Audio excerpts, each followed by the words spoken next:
हरे कृष्ण गुरुवार please accept my humble obeisances। प्रभु यीशु शिव प्रभुपाद सभी भक्तों को मेरा सादर नमस्कार है। आज का हमारे जपा टॉक का समय हो चुका है और आज का टॉक डिलीवर करने हमारे बीच भगवान वेदांत चैतन्य प्रभु उपस्थित है। प्रभु जी को नोएडा सह अध्यक्ष के रूप में और साथ ही में गुरुमाज के उनमें आरएसए के रूप में भी महत्वपूर्ण सेवा जिम्मेदारियां निभा रहे हैं।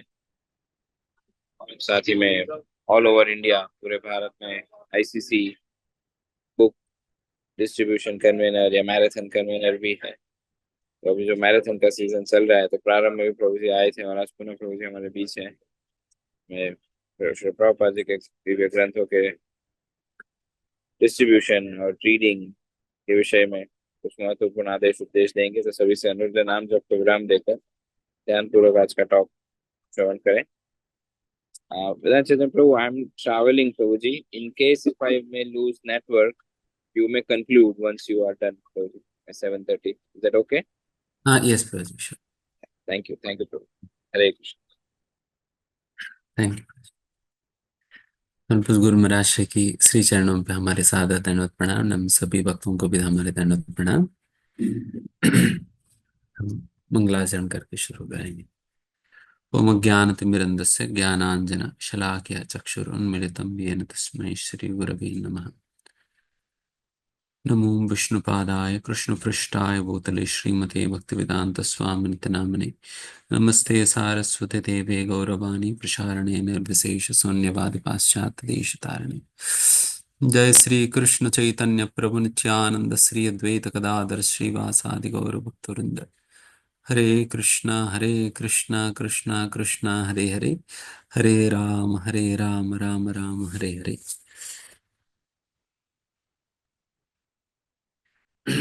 हरे कृष्णा। सभी भक्तों का स्वागत है। एंड वैसे मैराथन का सीजन तो काफी समय से अब शुरू हो चुका है। नवंबर 15 तारीख से ही मैराथन चल रहे हैं। जनवरी 15 तक ही मैराथन चलेगा। एंड इस दौरान जैसा हर मैराथन में हम अनेक बुक सीनियर बुक डिस्ट्रीब्यूटर्स से हम सुनते हैं, तो उसी प्रकार से हम कल से प्रयास करेंगे उस प्रकार से कुछ सीनियर डिस्ट्रीब्यूटर्स को इनवाइट करने का।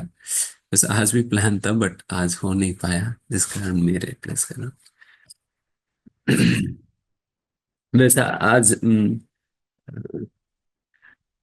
शुरुआत में मैं श्रील प्रभुपाद जी विशेष योगदान के विषय में मैं चर्चा करूंगा। फिर उसके उपरांत भगवत गीता मैराथन के दौरान दो तीन चीजें जो जनरली लोगों को कंसर्न जो रहते, एक तो अम, जब पुस्तक नहीं जाता है देन फिर डिवोटिस को लगने लगता है कि मेरा सारा प्रयास बेकार गई है। मैंने 3 घंटा बिताया, दो ही पुस्तक गई है, तो मेरा सारा प्रयास बेकार गई है। हम्म, तो देन फिर उसकी वजह से काफी डिस्करेजमेंट होता है और डिस्करेज फील करते हैं। हम्म, तो वो समय हमें कैसे सोचना चाहिए तो इसके विषय में बताएंगे। एंड फिर दूसरा ये भी कई बार भक्तों का कंसर्न रहता है, ठीक है मैं भगवत बांट तो दूंगा कुछ भी कहकर, या अभी तो कन्विंस करके मैं भगवत दे तो दूंगा, या किसी ना किसी रूप में मैं भगवत पहुंचा दूंगा उनको, या फ्री में भगवत हम स्पॉन्सर करवाया, हम फ्री भगवत बांट बंटवा भी दिया। फिर उसके बाद क्या गारंटी है कि वो पढ़ेगा या नहीं पढ़ेगा। हम्म, फिर क्या गारंटी है वो पढ़ेगा या नहीं पढ़ेगा। तो अगर ठीक है कैसे भी करके मैं पहुंचा पहुंचा देने के बाद भी ये भगवत गीता के फिर सही प्रकार के उपयोग तो नहीं हो पा रहे, तो पता नहीं, ये भी हो सकता है कि वो सही प्रकार के सम्मान भी ना करे, देन फिर तो अपराध लगेगा। तो ये भी एक कंसर्न रहता है डिवोटीज का, तो इसके विषय में भी थोड़ा सा हम चर्चा करेंगे। And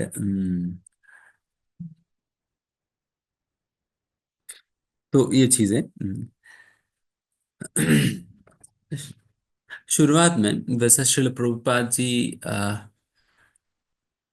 Srila Prabhupada ji a, America जाने के पूर्व ही अमेरिका गया नहीं, अभी भी प्रभुपाद जी गृहस्थ आश्रम में ही थे।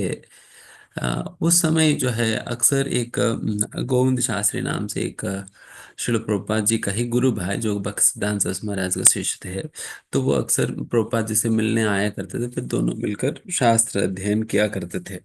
तो एक बार वैसे तो गोविंद शास्त्री आए हुए थे प्रभुपाद जी घर पे and फिर प्रभुपाद जी और गोविंद शास्त्री दोनों आपस में बात कर रहे थे।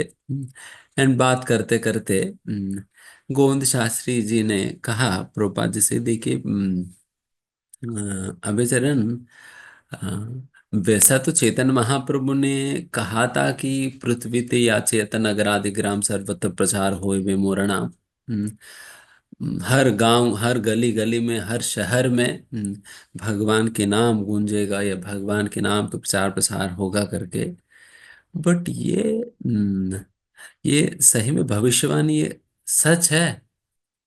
अगर सच होगा तो फिर कौन करेगा इसको? देन फिर शिल प्रभुपाद जी ने अभयचरण, जो शिल प्रभुपाद जी ने कहा, अगर चेतन महाप्रभु ने इस प्रकार की भविष्यवाणी किया है तो सच होगा ही होगा। हम्म, वो निश्चित है, वो सच होना ही है। देन अभी रही बात कौन करेगा, देन इसके लिए प्रभुपाद जी उनकी ओर देखते हुए कहते हैं, निश्चित रूप से मैं ये कह सकता हूं, तुम तो नहीं करने वाले हो, तुम तो नहीं करने वाले हो। इस प्रकार से कह दिए। देन फिर बाद में चले गए। देन कई सालों के उपरांत गोविंद शास्त्री जो है वो वैसा जगन्नाथपुरी में सेटल हुए थे। जगन्नाथपुरी में सेटल हुए थे। जगन्नाथपुरी में उन्होंने एक बहुत ही अद्वितीय दृश्य उन्होंने देखा, कि एक विदेशी अ, विदेशी जो है वो धोती कुर्ता में थे, तिलक भी लगाया हुआ है, शिखा भी था। एंड इस वेश में वो भगवत गीता बांट रहे थे, भगवत गीता वितरण कर रहे थे लोगों को, भगवत गीता के विषय में समझाते हुए लोगों को भगवत गीता बांट रहे थे। देन इसको देखकर वो बहुत प्रभावित हुए and फिर उन्होंने सोचा कि ये क्या दृश्य मैं देख रहा हूँ, कि एक विदेशी व्यक्ति इस प्रकार से खड़े होकर भगवत गीता बांट रहे और भगवत गीता समझा भी रहे हैं, कितनी बड़ी आश्चर्य की बात है करके। देन फिर उनके पास गया, फिर उनसे पूछा कि अरे आप इस प्रकार से भगवत गीता कैसे बांट रहे हैं, फिर आपको किसने भगवत गीता के विषय में बताया हुआ है? तो इस प्रकार से ये सारी बातें पूछने लगा, उनकी पहचान और उन्होंने किन से सीखा है क्या है करके। देन उन्होंने कहा कि हमें श्रील प्रभुपाद जी ने सिखाया, शिल प्रभुपाद जी ने सिखाया, शिल प्रभुपाद जी हमारे गुरु है, उनसे हमने सीखा है। देन फिर उस समय मतलब गोविंद शास्त्री तो पहचान नहीं पाया शिल प्रभुपाद जी कौन होते हैं, बिकॉज गोविंद शास्त्री जी तो शिल प्रभुपाद जी को अभयचरण के रूप में ही जानते थे, तो इसलिए पहचान नहीं पाया। देन उन्होंने पूछा कि ये कौन है। देन फिर उन्होंने बैक टू गॉर्डन मैगजीन खोलकर वहां पर शिल प्रभुपाद जी का चित्र दिखाया। देन गोविंद शास्त्री जी ने देखा एंड फिर देखते ही वो बहुत बहुत प्रसन्न हो गया। अभय चरण, यू डिड इट, आपने सही में कमाल किया है। जो कि मतलब अनेक सालों पहले जो उन लोगों के आपस की जो बात हुई, उस बात के स्मरण करते हुए देन फिर गोविंद शास्त्री जी ने इस प्रकार से कहा, कि आपने सही में किया है, सही में किया है करके। तो वैसा प्रभुपाद जी ही वो व्यक्ति है जो कि श्री चैतन्य महाप्रभु की भविष्यवाणी जो श्रील प्रभुपाद ने चैतन्य चरितामृत के अंतर्गत किया है, तो उसको साकार करने वाले तो श्रील प्रभुपाद जी ही है। एंड एंड ये बात भक्ति सिद्धांत सरस्वती महाराज भी बहुत अच्छे से पहचानते थे। क्योंकि एक समय पर जब श्रील प्रभुपाद जी अपने गृहस्थ आश्रम से निवृत्त हो चुके थे, उसके उपरांत देन फिर वो मुंबई में भी वहां पर गौड़ी मठ में काफी सेवाएं दे रहे थे। देन फिर गौड़ी मठ के अंतर्गत एक सीनियर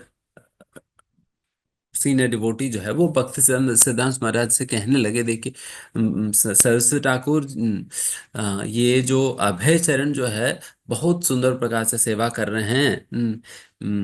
मेरी ये कहना है, अगर यदि आपकी इच्छा हो देन फिर अभय चरण को हमें मुंबई गौड़ी मठ का प्रेसिडेंट बना देनी चाहिए, मुंबई गौड़ी मठ का प्रेसिडेंट बना देनी चाहिए। तेन भक्तसिद्धांत महाराज ने कहा, "हम्म, इसकी कोई जरूरत नहीं है, इसकी कोई जरूरत नहीं है। ये कालक्रमेण इवेंचुअली ये बहुत कुछ करेगा, हम्म, बहुत कुछ करेगा। अभी उनको अध्यक्ष बनाने का जरूरत नहीं है, ये कालक्रमेण यही बहुत कुछ करके दिखाएगा। हम्म, करके उसी समय बख्शीदास महाराज ने, तब कुछ भी नहीं था, उसी समय बख्शीदास महाराज ने कह दिया कि ये जो है ये बहुत कुछ करेगा करके। एंड वही हम आज देख रहे हैं, श्रील प्रभुपाद जी की कृपा से, प्रयासों से क्या क्या हुआ है। एंड प्रभुपाद जी ने इन चीजों को मतलब बहुत आसानी से भी तो नहीं किया है, बल्कि बहुत तपस्या के साथ उन्होंने किया है। हम्म, एक समय पर प्रभुपाद जी मतलब ये इस्कॉन इत्यादि शिल प्रभुपाद जी ये इस्कॉन आंदोलन अमेरिका भी नहीं आए थे, एंड इस्कॉन भी कुछ शुरुआत नहीं हुआ था। एंड वैसा राधा दामोदर मंदिर में ही जब शिल प्रभुपाद जी रुके हुए थे, उन दिनों में एक समय पर शिल प्रभुपाद जी के गुरु भाई जो है वो प्रभुपाद जी से मिलने राधा दामोदर मंदिर पहुंचते हैं। एंड पहुंचने पर वो लोग देखते हैं कि शिल प्रभुपाद जी, वो आप लोगों ने देखा ही होगा, छोटे छोटे कमरे हैं जो राधा दामोदर मंदिर में, उन्हीं कमरों में, एक कमरे में श्रील प्रभुपाद जी लेटते थे, एक कमरे में जो है प्रभुपाद जी अपना किचन की काम करते थे। एंड फिर जो पहला वाला कमरा जिसमें श्रील प्रभुपाद जी सोते थे या अपने अध्ययन और पुस्तक लेखन इत्यादि करते थे, तो उस कमरे में श्रील प्रभुपाद जी एक चटाई में लेटे हुए थे। चटाई में लेटे हुए थे, एंड ये दो दो गुरु भाई वहां पर पहुंचते हैं। देन फिर वो देखते हैं कि शिल प्रभुपाद जी किस प्रकार से यहाँ पर लेटे हुए थे। एंड उस अवस्था में देखते देखते हैं कि प्रभुपाद जी को काफी तेज बुखार था, प्रभुपाद जी को काफी तेज बुखार था। एंड लेटे हुए थे, एंड वो भी ठंडी का मौसम था, एंड सिंपल चटाई पे लेटे हुए थे। देन फिर इन दोनों गुरु भाई ने प्रभुपाद जी से कहा, अरे आप इस प्रकार से इतना ठंड के मौसम में, वो भी बुखार होने पर भी आप इस प्रकार से साधारण से चटाई बिछाकर आप चटाई पे सो रहे हैं। कम से कम ठंडी के मौसम में तो गद्दे तो रख लेनी चाहिए। गद्दे तो रख लेनी चाहिए, गद्दे पे सोने पे तो फिर इस प्रकार की हालत नहीं होगा, तुम आप तबीयत बिगड़ जा रहे करके। देन उसके लिए प्रभुपाद जी कहते हैं, 1935 में राधा कुंड के तट पे भक्त सिद्धांत महाराज जी ने मेरे से कहा था कि यदि तुम्हें कभी पैसा मिलता है, आप उस पैसे से पुस्तक छापो और पुस्तकों का वितरण करो। इसलिए जो भी पैसा मेरे मेरे को मिलेगा, उस पैसा को मैं केवल पुस्तक में ही लगाऊंगा, मैं अपने लिए गद्दे नहीं खरीद सकता। हम्म, मतलब आप सोचे कि मतलब क्या विचार था उसी मतलब उन उस समय से ही शिल प्रभुपाद जी की। शिल प्रभुपाद जी को उस समय से ही क्या विचार था, and किस प्रकार के त्याग समर्पण के साथ प्रभुपाद जी ने इस आंदोलन को आगे बढ़ाया है। अगर उसको सोच कर ही हमें बहुत आश्चर्य लगता है, क्या कोई व्यक्ति इतना निस्वार्थ होकर कर सकता है क्या करके। क्योंकि निश्चित रूप से अनेक स्वार्थपूर्ण लोगों को तो हमने जीवन में देखा है, बट इस प्रकार के निस्वार्थता के साथ अन्यों की भलाई के विषय में हमेशा सोचते हुए, अपने गुरु के वचनों को साकार करते हुए, चैतन्य महाप्रभु की भविष्यवाणी को पूरा कर सत्य स्थापित करते हुए जीवन यापन करना, ये बहुत विरला ही कोई होते हैं। एंड वो है हमारे श्रील प्रभुपाद जी। इसलिए वैसे श्रील प्रभुपाद जी की आंदोलन में हम अपनी ओर से जो भी जिस प्रकार से भी संभव हो, हमें अपनी योगदान देनी चाहिए। हम्म, अपनी योगदान देनी चाहिए। किसी ना किसी रूप में हमें पुस्तक वितरण में हमें भाग लेना चाहिए या उसमें योगदान देनी चाहिए। वैसा तो मैं स्वयं भी वैसा कोई बहुत अच्छा पुस्तक वितरक तो नहीं हूँ। तो इसलिए कुछ साल पहले कोरोना के समय में ही मैं थोड़ा चिंतित था जब मैराथन स्टार्ट हो गया। फिर मैं इतना ठीक से नहीं कर पाता, तो फिर मैं प्रभुपाद जी से प्रार्थना कर रहा था, प्रभुपाद जी मतलब मैं तो कर नहीं पाता, मैं क्या करूं। बट मैं चाहता हूं किसी न किसी रूप में मैं इस मैराथन में मैं सेवा करूं। बट जिस प्रकार से सभी लोग करते हैं उस प्रकार से तो मैं नहीं कर पाता, मैं क्या करूं। देन ऐसे ही जब मैंने एक बार प्रार्थना करा, तभी अगले दिन ही मुझे एनएडीसी चेयरमैन की कॉल आता है। कॉल आता है एनएडीसी चेयरमैन के दिन। फिर उन्होंने मेरे से पूछा कि वेदांत, तुम ऑल इंडिया मैराथन की कोऑर्डिनेशन करोगे। फिर मुझे तो आशा लगा, क्या मतलब मैं तो बिल्कुल ही नगण्य हूँ, तो मैं क्या करूँगा। हम्म, फिर मैंने कहा कि ठीक है प्रभु जी, मैं महाराज जी से पूछ कर बताता हूँ। तो मैंने महाराज जी से पूछा, फिर महाराज ने कहा कि ठीक है करो। देन फिर तब से ही कि मतलब किसी न किसी रूप में प्रभुपाद जी का सेवा करने का मौका मिल रही है ऑल इंडिया मैराथन कोऑर्डिनेट करने में। तो उस प्रकार से मतलब किसी न किसी रूप में हमें इसमें योगदान देने का प्रयास करनी चाहिए, जो भी हमारे सामर्थ्य क्षमता के अनुसार।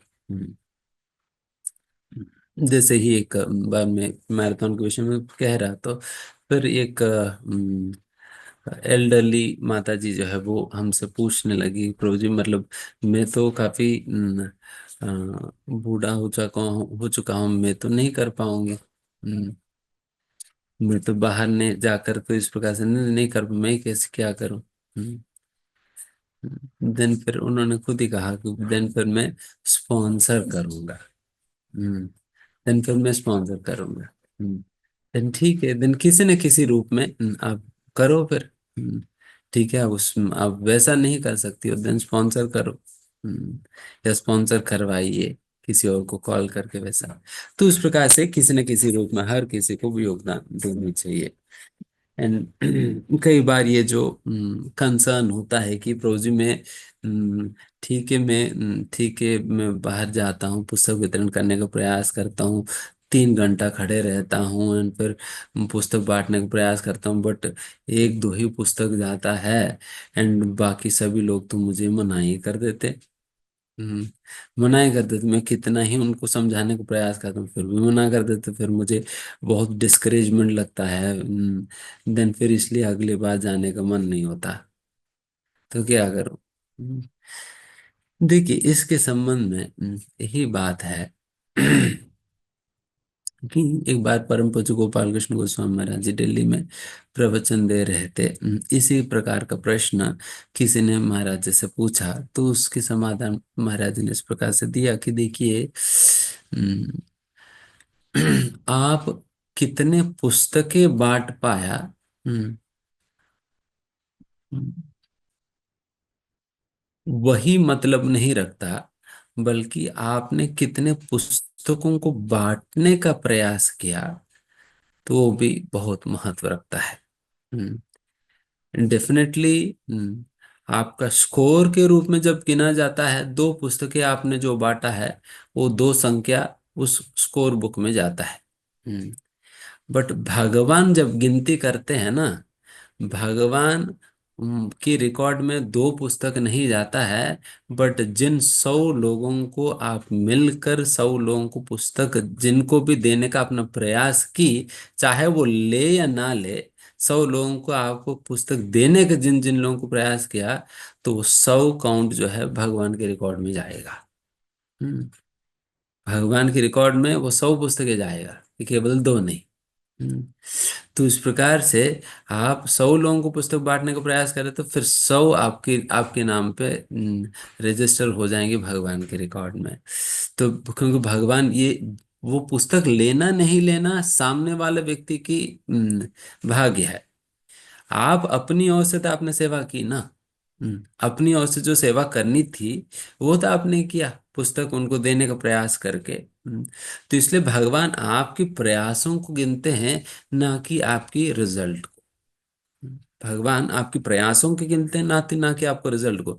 बाकी सारा दुनिया को नहीं पता होता है कि आपने कितना प्रयास की। दुनिया को तो वही दो भगवत गीता ही पता चलेगा जो आपसे बटी है। बट भगवान को तो पता है ना। आपने 100 लोगों को देने का प्रयास किया करके। तो इसलिए भगवान तो 100 ही गिनते हैं आपके नाम पे। हम्म, आपके नाम पे तो 100 ही गिनते हैं। इसलिए हमारा कोई भी प्रयास जो है वो व्यर्थ नहीं जाता है। व्यर्थ नहीं जाता है। एंड दूसरा, उद्धव जी भी एक समय पर इस प्रकार से कहते, भगवान श्री कृष्ण को ही अपने स्वामी के रूप में क्यों स्वीकार करनी चाहिए करके कहते हुए वो अपने अनेक कारण बताते हैं। उन कारणों में से एक कारण ये बताते हैं कि कृष्ण को ही अपने स्वामी के रूप में इसलिए स्वीकार करनी चाहिए क्योंकि कृष्ण जैसा स्वामी कोई और नहीं है। क्यों कृष्ण जैसा स्वामी कोई और नहीं है? क्योंकि हम्म, बाकी अन्य स्वामी तो आपकी फल को ही पहचानते हैं, आपके प्रयासों को नहीं मानते हैं।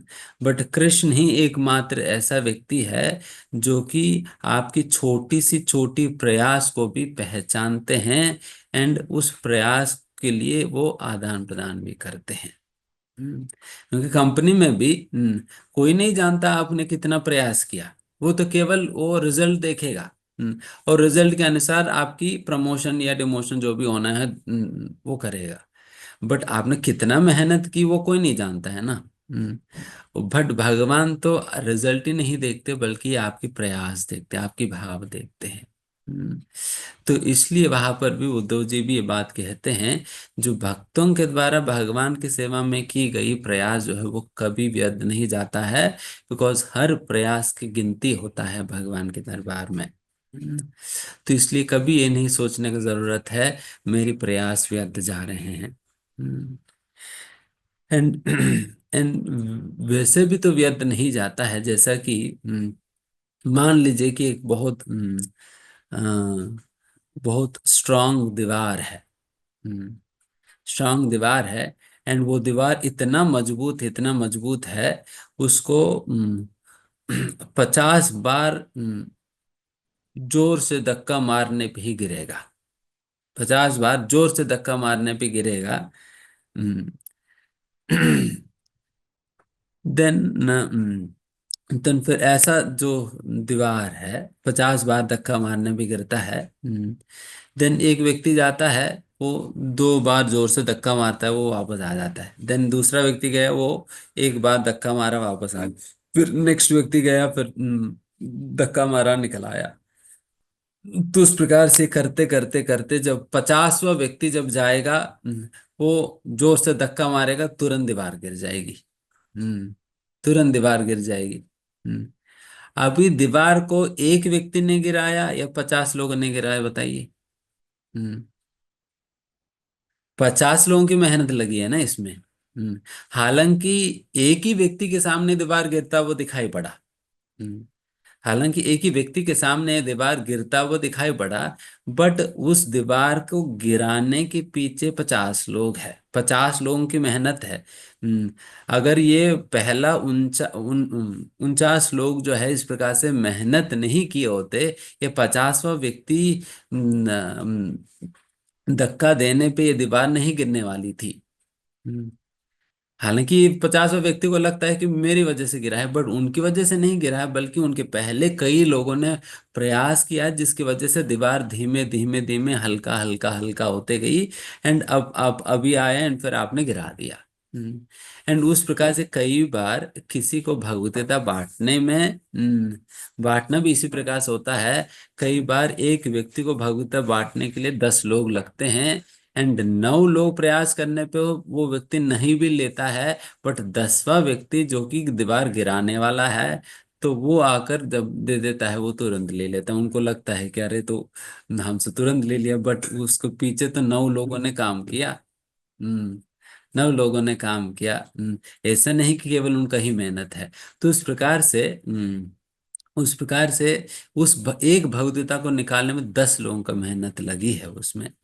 अगर इस बात को अगर इस प्रकार से समझे, देन हम कभी पहला व्यक्ति हो सकते, कभी दूसरा व्यक्ति हो सकता है, कभी तीसरा व्यक्ति हो सकता है, कभी वो 50वां व्यक्ति हो सकते हैं जो कि दीवार गिराने वाले हैं। हम्म तो हम जब भी धक्का लगा रहे हैं, वो धक्का बेकार नहीं जा रहे। वो धक्का जो है वो दीवार को और हल्का बनाने में काम कर रही है। हम्म और हल्का बनाने में काम कर रही है। इसलिए हमारा प्रयास कभी व्यर्थ नहीं जा रहे हैं। कभी हमसे बहुत देर तक चले जाते हैं, इसको मतलब हमें सोच लेना चाहिए कि मैं वो 50वां व्यक्ति हूँ जिसने गिरा दिया। बट मुझे केवल इसकी श्रेय जो है मुझे अपने पे ही नहीं लेना है, बल्कि इस प्रकार से श्रेय लेकर मुझे गर्वित नहीं करनी है, बल्कि मुझे बाकी 49 लोगों को वो श्रेय देना होगा। बिकॉज उन सभी लोगों ने धक्का मारकर इसको हल्का किया, तभी मैं अभी दीवार को गिरा पाया। तो इस भावना के साथ अगर अगर कोई पुस्तक वितरण करे, वो कभी भी डिस्करेज फील नहीं करेगा। बिकॉज उनके प्रयास कभी व्यर्थ नहीं जा रहे हैं। एंड फिर दूसरी ओर उनसे पुस्तक जब चले भी जाता है, उससे वो घमंड भी नहीं करेगा। हम्म अहंकार अहंकार भी नहीं बनेगा। तो इस प्रकार से दोनों प्रकार से ये लाभ है। तो निश्चित रूप से हमारा प्रयास तब व्यर्थ जाता है जब किसी एक व्यक्ति के साथ या बहुत लंबा बात करने में पड़ जाते। कई बार कोई कोई ऐसा आता है कि जिनके साथ आप आधा घंटा 1 घंटा बिताने लगते हो, फिर आपका मतलब लक्ष्य यही बदल जाता है कि नहीं, मुझे किसी भी प्रकार से उनको आर्ग्यूमेंट में हराना है। वो आर्ग्यू कर रहे हैं, वो वितंडवाद कर रहे हैं, उनको तर्क में मुझे हराना है करके। तो उस प्रकार से तर्क में हराने की ध्येय के साथ हम नहीं गए हैं, बल्कि पुस्तक वितरण करने के लिए गए हैं। अगर तर्क में पड़ जाएंगे, देन वो हारेगा या जीतेगा, बट हम तो निश्चित रूप से हार जाएंगे। क्यों? क्योंकि वो व्यक्ति को आप अगर वाद विवाद में हरा भी देते हो, वो भगवतीता नहीं लेने वाला है। बिकॉज उनके अहंकार को चोट लगता है हर हार जाने पे। तो तुमसे भगवतीता थोड़ी लेने वाला है। एंड उल्टा, आधा घंटा में कितने सारे लोग आपके सामने से निकल जाएंगे। कितने सारे लोग सामने से निकल जाएंगे, हो सकता है उनमें से कोई व्यक्ति बहुत आसानी से भौतिकता ले भी सकता है। इसलिए किसी के साथ बहुत समय नहीं बिताना चाहिए। एंड बहुत समय बिताने पे तब तो निश्चित रूप से हमारा प्रयास व्यर्थ चले जाता है। बल्कि हमें 2 3 मैक्सिमम 5 मिनट से ज्यादा किसी के साथ भी नहीं बिताना चाहिए। एंड दूसरा एक कंसर्न ये भी होता है कि देखिए प्रभु में भगवतीता बांटता तो हूँ, बट मुझे थोड़ा सा वो कॉन्फिडेंस नहीं आता है कि भगवतीता जानने के बाद क्या कोई पढ़ेगा इसे या नहीं। वो वैसे ही रखा रह जाएगी। एंड पता नहीं वो इसकी आदर सम्मान सही प्रकार से करेगा या नहीं करेगा, तो फिर क्या करे। हम्म, देखिए, शिल प्रभुपाद जी कहा करते थे, हम्म, ये भगवत ये पुस्तक वितरण जो है एक प्रकार से माया के खिलाफ युद्ध की तरफ है, युद्ध की तरह है।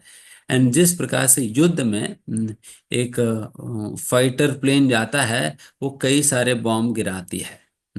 उसी प्रकार से भक्तों को भी उस फाइटर प्लेन की तरह वो भी जाते हैं, एंड कई सारा बॉम्ब रूपी भगवत गीता को गिराता है। एंड ये टाइम प्रोपाज कहते हैं टाइम बॉम्ब्स है। ये टाइम बॉम्ब है, ये समय सेट किया हुआ है, ये कब विस्फोट होगा। तो ये सारे भौतिकता जो है एक न एक समय हो सकता है अभी तुरंत ही ना हो, कोई 20 साल के बाद, कोई 30 साल के बाद, कोई अगले ही दिन, तो किसी न किसी समय में ये तो निश्चित रूप से विस्फोट होगा ही होगा। बस हमें इसको जगह जगह पर इसको प्लांट करने की देरी है। तो उसको हमें उस प्रकार से भेजना ही है। तो क्योंकि मतलब एक बार ऐसे ही हुआ, एक व्यक्ति एक कोड़ा होता है ना, कोड़ा बेचने वाला कुछ दुकान होता है, कबाड़ा वाला दुकान होता है। वो कबाड़ा बेचने वो कबाड़ा दुकान पे गया था। हम्म वो जो है वो आईआईटी में पढ़ रहा था, आईआईटी दिल्ली में पढ़ रहा था। देन फिर वो अपनी कुछ कबाड़ा बेचने के लिए वो कबाड़ा के दुकान में जाता है और कबाड़ा बेचता है। एंड कबाड़ा बेचते बेचते वो देखता है कि वहां पर बगल में ही एक कबाड़ा का बोरी रखा हुआ था, एंड उस बोरी में एक पुस्तक रखे हुए थे। एंड वो भी उन्होंने ध्यान गौर से देखा तो पता चले तो गीता रखा हुआ है। हम्म देन फिर उस व्यक्ति ने, वो स्टूडेंट ने कहा, भाई साहब ये कबाड़ा लेकर मुझे पैसा बदले में नहीं चाहिए, मुझे ये वाली पुस्तक दे देना। हम्म ये वाली पुस्तक दे देना। देन उन्होंने वो पुस्तक लिया। पुस्तक लिया एंड ये जो स्टूडेंट जो है वो पढ़ने लगा। और इनका उनको इतना अच्छा लगा, इतना अच्छा लगा भगवद गीता पढ़ने में। देन फिर वो आगे जाकर वो इस्कॉन दिल्ली मंदिर ज्वाइन कर लेता है। एंड फिर वही स्टूडेंट जो कि इस्कॉन दिल्ली ज्वाइन किया था, कबाड़े की दुकान पे भगवद गीता प्राप्त करके वही आज जिता मित्र प्रभु बने थे, जो कि दिल्ली टेम्पल में हैं, रहते हैं।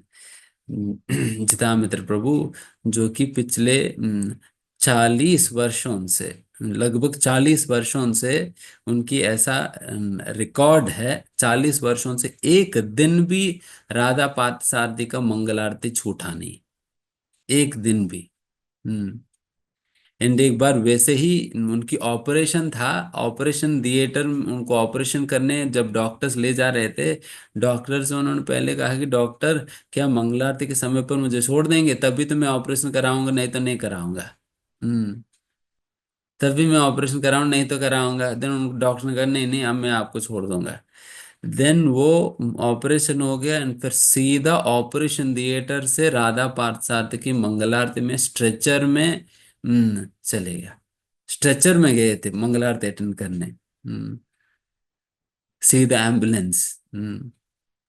बट कभी मिस नहीं किया, चाहे मायपुर भी चले जाते हैं उसी दिन वापस आ जाएंगे। हम्म उसी दिन वापस आ जाएंगे, अगले दिन मंगल आरती में राधा पार्थसारथी का ही करना है करके। तो उस प्रकार के संकल्प के साथ 40 वर्षों से अटेंड करे ऐसा व्यक्ति जो है, वो कैसे भक्त बने, कबाड़े की दुकान में गीता प्राप्त करके। एंड आप सोचो कि जिनको वो भगवत गीता बटी थी, उसने तो कबाड़ा में फेंक दिया। उसने तो कबाड़ा में फेंक दिया, बट कबाड़ा में ढलने के बाद भी भगवत गीता का असर कम नहीं हुआ, बल्कि एक व्यक्ति का जीवन तो उसने बदल ही दिया। हम्म, बदल ही दिया। तो इस प्रकार से जो भगवत गीता हमसे जाता वो कभी बेकार नहीं जाने वाला। and वैसे ही एक बार एक फॉरेन कंट्री में ही, विदेशों में ही एक एक व्यक्ति ने भगवत गीता खरीदा एंड फिर वो अपने पास मतलब वैसे घर में रख लिया, कोई पढ़ता वढ़ता नहीं था एंड फिर वो वैसे ही रखा हुआ था। एक दिन उनके घर में जोर से झगड़ा होने लगी। उस झगड़ा में होता है ना, एक दूसरे के ऊपर चीजें फेंकने लगते हैं। एक दूसरे के ऊपर चीजें फेंकने लगते हैं, वो झगड़ा हो रहा था।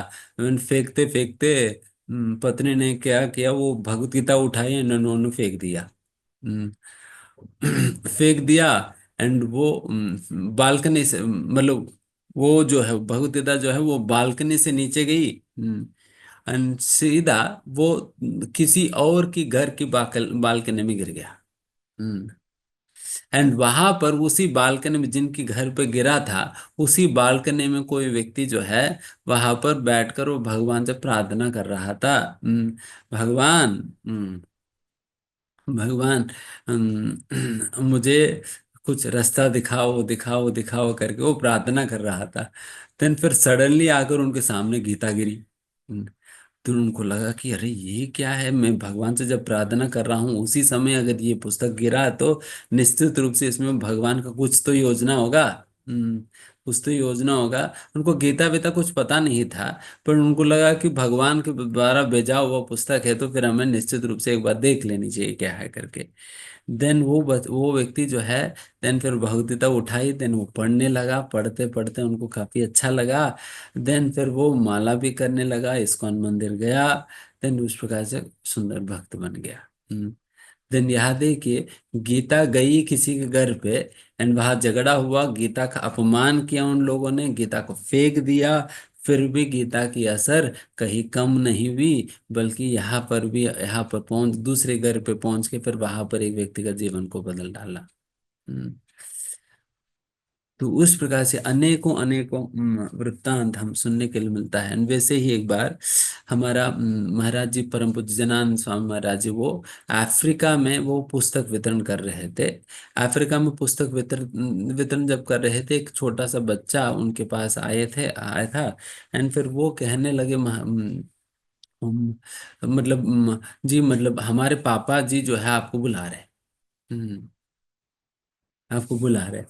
इस प्रकार से कहने पे देन फिर जनन महाराज को थोड़ा सा चला कि ये क्या, अफ्रीका कंट्री में एक सन्यासी को कौन बुलाने वाला।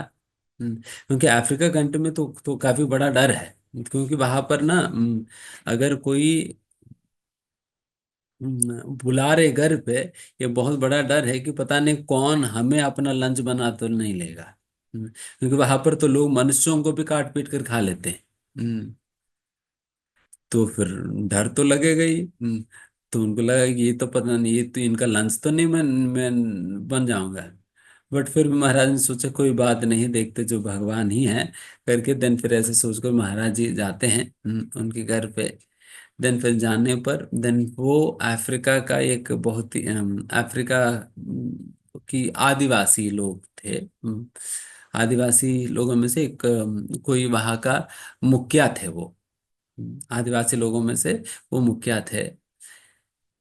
देन फिर महाराज जी पहुंचने पे, देन फिर वो व्यक्ति खड़े होकर महाराज जी का स्वागत करते हैं, फिर महाराज जी को बिठाते हैं।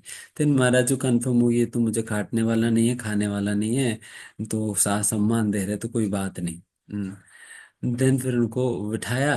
देन उनसे पूछने लगा, महाराज जी मतलब काफी समय पहले हमें एक पुस्तक प्राप्त हुई भगवत गीता, एंड वो हमने पढ़ा, बट ज्यादा कुछ समझ तो नहीं आया। बट इतना ही हमें पता चल पाया गीता पढ़ने पे कि हमें हरे कृष्ण महामंत्र की जप करना चाहिए करके।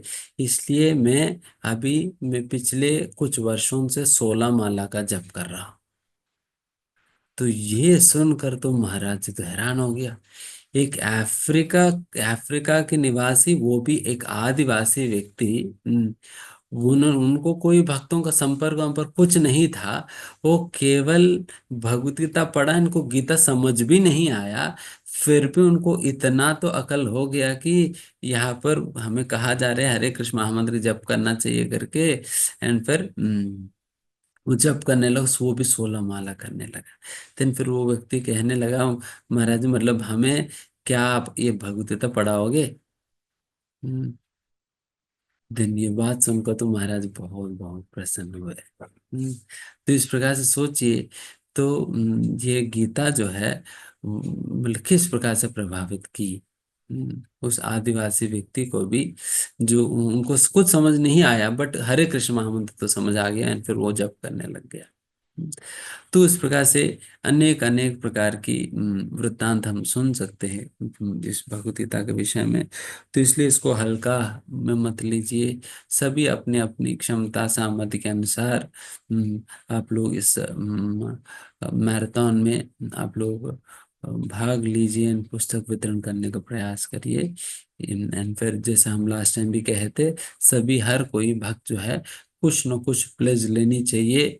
प्लेज लेकर उन उस प्लेज को, उस संकल्प को पूरा करने का पूरा प्रयास करनी चाहिए। अभी भी आपके पास समय है। अभी दिसंबर 9 तारीख ही है, 11 तारीख को गीता जयंती है। गीता जयंती, कई बार गीता जयंती पे लोगों को लगता है कि अभी खत्म हो गया मैराथन, नहीं, अभी बहुत कुछ है। जनवरी 15 तक है ये मैराथन। इसलिए तब तक आप सभी लोग को प्रयास करिए भगवद गीता वितरण करने का। ठीक है। बहुत बहुत धन्यवाद। हरे कृष्णा। श्री प्रभुपाद की जय। थाई गौर प्रेमानंदे।